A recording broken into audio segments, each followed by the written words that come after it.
Hi all, welcome back to the channel Path to 5 with Alex. Today is January 17, 2026, and I will be giving an update on my weekly transactions that happened in my portfolio, as well as a position that I have flipped in my portfolio. Quick disclaimer, again, everything in this channel is for educational and entertainment purpose only. I'm just documenting my own personal investing journey. Please don't take anything here as a financial advice. Please do your own research and consult a qualified professional before any making any financial decisions. Before jumping into my portfolio, quickly wanted to give the current money flow that I have designed for myself. Whenever I get a paycheck, I automatically distribute them to three bank accounts. One bank account is specifically targeted towards doing monthly payment to my mortgage. The other one being targeted towards paying my monthly bills. And the third one is where I have connected that to my brokerage account, which is M1 Finance. And I am on a weekly basis, I am investing $800 that is being doing on an automatic fashion.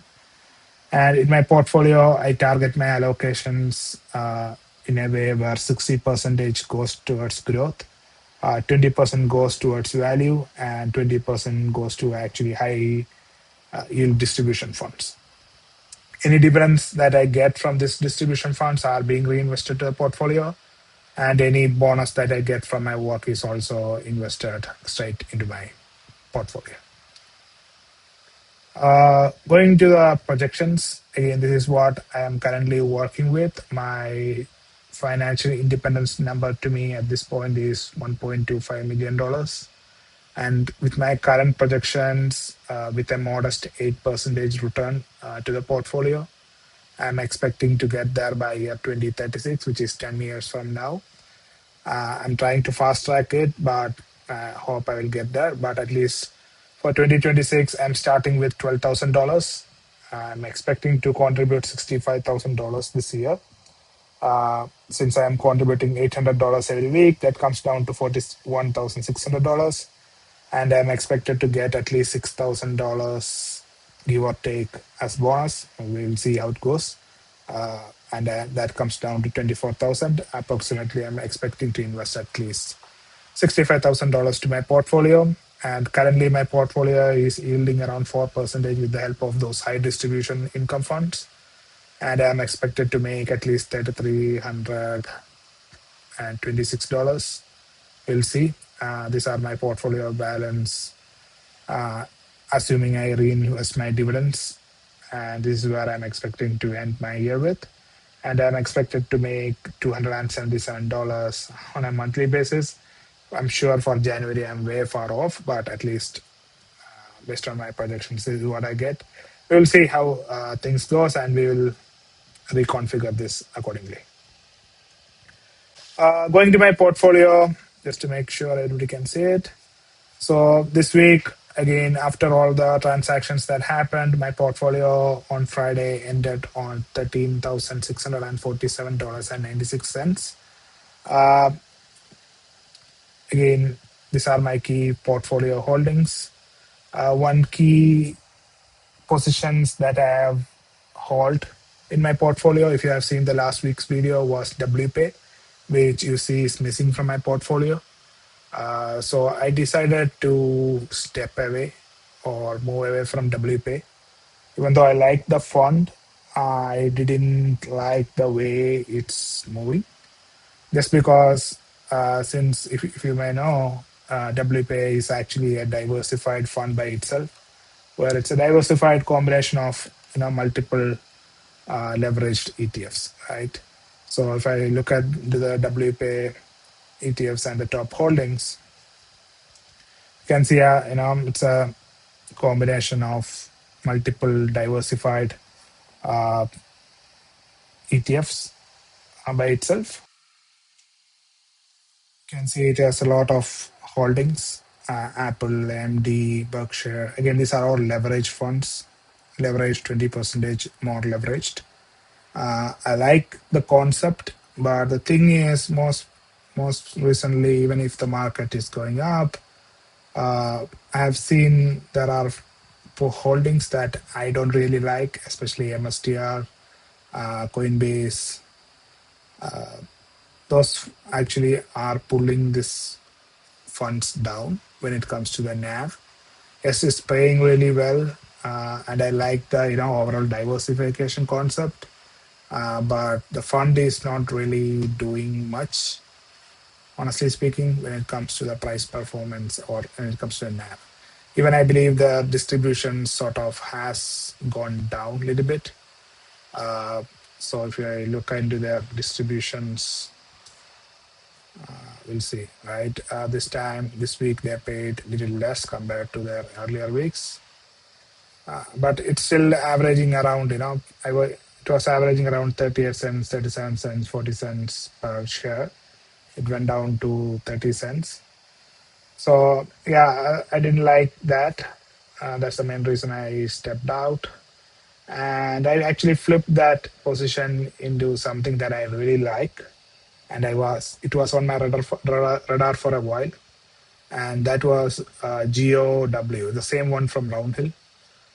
So again, going to their weekly ETFs, and I really like GOW. It's actually again a leverage fund that's on Google, right? I'm a strong believer in Google, and I like what they are doing, and I like they have strong uh, growth.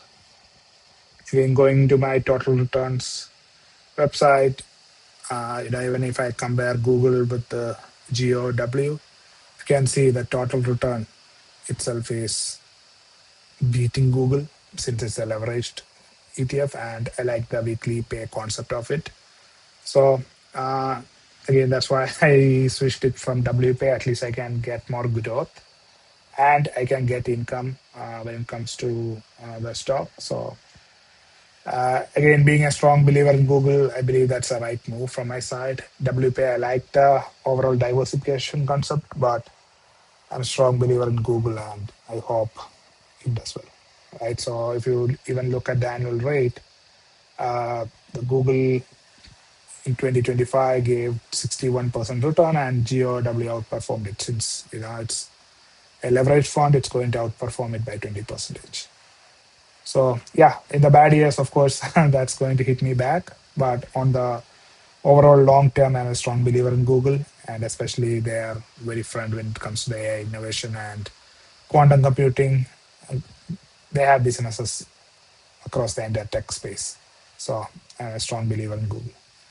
Hence, you see GOW added. Again, all my high at this point, all my high distribution income ETFs is 5%. I'm still a believer in Bitcoin, so that gets 5%. On the Nasdaq side, I went with GPIQ since that upside is not that capped. Again, it's a covered call fund, 5%. T-SPY, based on their performance, I gave 5% allocation to as well. Rest everything remains the same. Still a strong portfolio, strongly yielded towards the growth side. VGT, SCHT, and SPMO all get 20%, hence the 60% growth, and 20% going to dividend value. Currently, it's targeted towards CGDV. So yeah, that's the portfolio update. Going into the monthly projection, again started the month with $12,000. Expected to invest 3255 this month.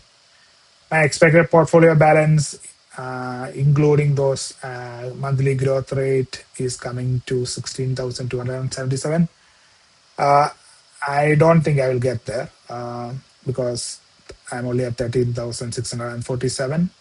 So calculating another $1,600 is only going to take me to 15,200 or something. So I'll be falling short of mostly $1,000 or so, uh, depending upon what the market does in the next 2 weeks. We'll see where we end up. And from an estimated monthly income, I don't think I'll get to $76 this month. But we'll see. I think based on my estimate, I'll be like 65 or $60, something like that. yeah, I will update these values as this month closes, and from moving forward, we can better estimate how my portfolio is going to grow on a month to month basis, and monthly dividend income I get. Going to a weekly income tracker, again, these are the transactions that happened. Tuesday, January 13, $400 got withdrawn from my account. I think that got distributed equally among the 6 funds.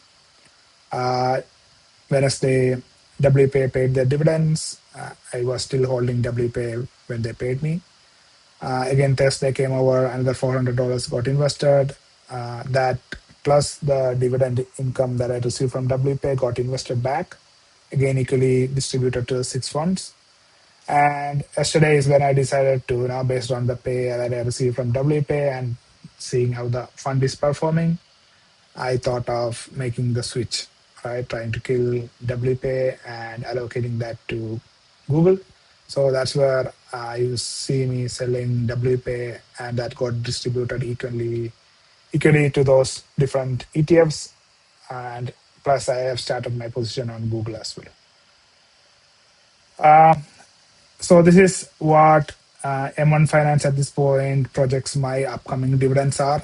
This month, Bitcoin, especially BTCI, the Bitcoin fund from NEOS, is expected to pay me $37. Again, they are estimating it based on the previous month payment, which definitely can vary. So approximately $37 is what they are projecting. We'll see how much they actually pay out. Rest everything is slotted for next month, but for some reason they don't show the GOW fund payout, or at least any weekly income high distribution funds in their upcoming dividend section, which is missing in their projections. So I will have to manually track it and update in the tracker. So my weekly income tracker, I already updated what I got this week. Next week, instead of WPay, that will be empty. I'll start receiving payments from GOW. BTCI, I think that will be the last week. We'll see when they will pay me. So far, my monthly income is at $20.27 with Bitcoin and the next 2 weeks of payment for GOW. We will see if I get closer to that monthly projection of $76. We'll see where we get there. Thanks all for watching this video. Again, feel free to subscribe and like this channel. If you have any questions around my journey, feel free to put that in the comment section so that I can review and respond back. Again, thanks for following me on this journey, and I'll see you in the next week. Take care.